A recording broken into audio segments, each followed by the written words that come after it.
So you've already understood the general process of Be Slim, and we focused on creating a final project and identifying the criteria for that project, and even looking at the relative value that we're going to place on different criteria according to the time, the difficulty, and even the pleasure of doing those different components, because you want your students to enjoy the activity.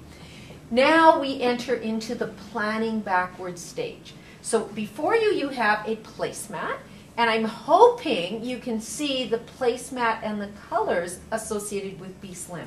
So orange is for planning and prep. Yellow, Giving it. light blue, Getting it. dark blue, Using it. pink. Proving it. Assessment. Evaluation. Right. So notice here we have a pink. That pink relates to the proving it stage. But just as in Be Slim, all of the types of input are also in pink, even though the stage of how is in yellow. You want to be thinking about what you have to teach in order for the students to be able to successfully complete that project.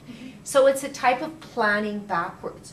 If you know your destination, you can break it into its parts, and you can ensure that you teach what's needed, or that the students already know it, that they have the time to practice and get it, and use it in a variety of ways all the time in assessing.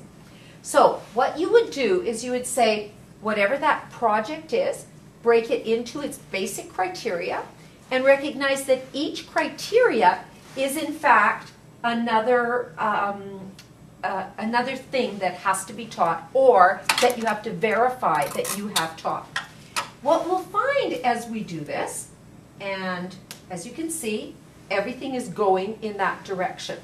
But in fact, several of the criteria may actually link up, and you could find that you were doing the same using it activities for that criteria, to practice that the learning, to integrate those pieces of learning.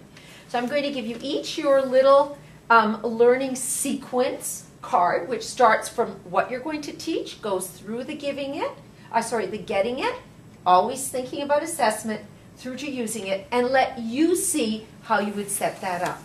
Okay, so there's your set, and there's your set. And ideally what we would have you do is write on a little card what each of those criteria is, and you would need some time to decide what would be some of your getting it and some of your using it. Okay?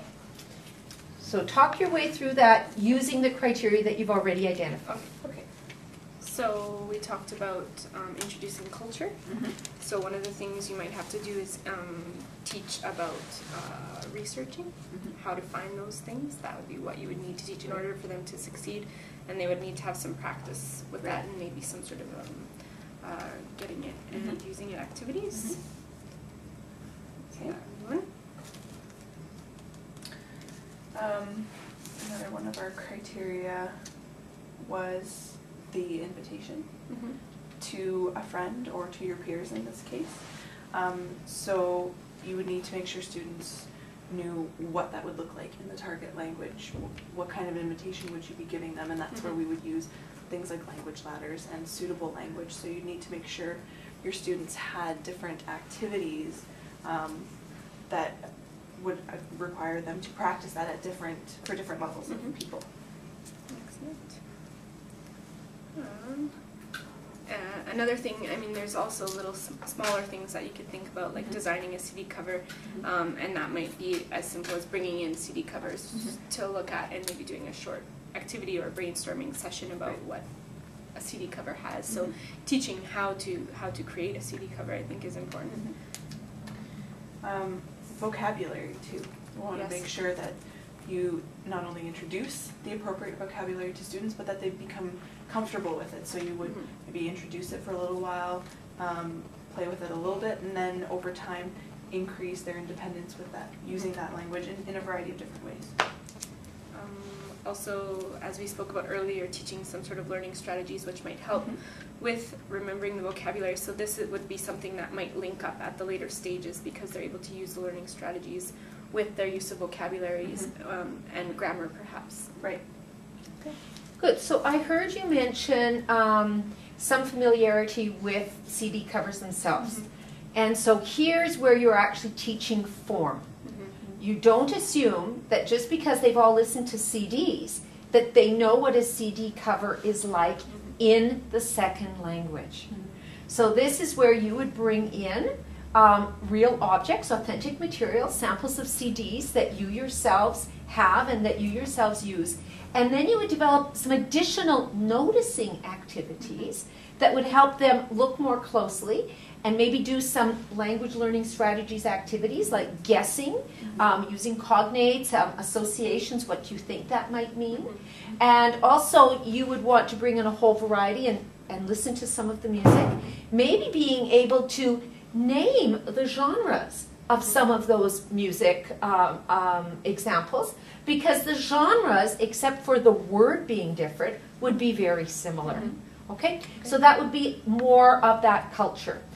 Don't forget that you're always looking for listening, speaking, reading, and writing, and that when you do a listening activity, it doesn't mean that they automatically can produce.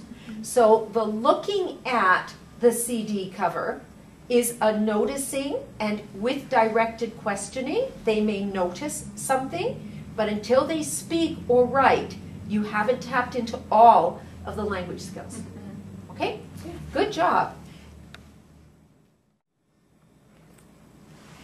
So what we've just done is experience planning backwards. And the placemat and the sequencing strips, along with following rafters, actually creating your own example of whatever project you want, should equip you fairly well to produce some really good assignment descriptions that will both motivate students and should provide some clarity. What I always recommend is that if you've got some very good examples of students' work, you ask to hold on to them so that you can share them with future students. Some students will find that very flattering, and they may say, oh, I really want this one, but I'll make you another one. Okay? So that's a great way to build your own repertoire of sample activities, and also over time to be able to verify whether your criteria are stringent enough or whether you have to up the ante, so to speak. Okay? So planning backwards. Good job.